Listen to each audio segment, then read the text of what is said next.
Assalamualaikum warahmatullahi wabarakatuh. Salam sejahtera bagi kita semua.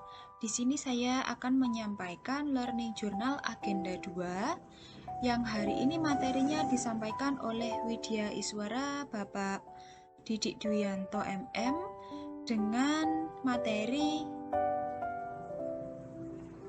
adaptif dan kolaboratif.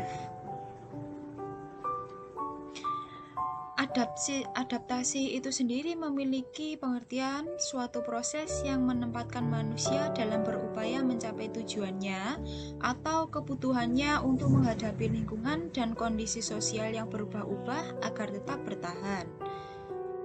Kemudian, adaptif sebagai nilai dan budaya ASN memiliki 3 contoh. Yang pertama, harus terus mengasah pengetahuannya hingga ke tingkat mahir.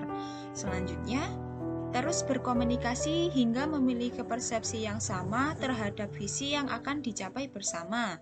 Dan contoh yang terakhir adalah perlu selalu sinergis dalam melaksanakan kegiatan-kegiatan untuk mewujudkan visinya.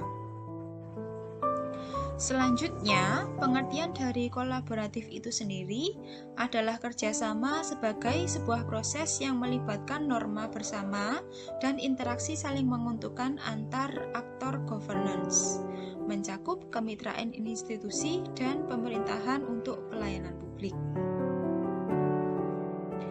Selanjutnya, kolaboratif dalam konteks organisasi pemerintah. Faktor yang mempengaruhi keberhasilannya adalah kepercayaan, pembagian kekuasaan, gaya kepemimpinan, strategi manajemen, dan formalitas pada pencapaian kolaborasi yang efisien, efektif antara entitas publik.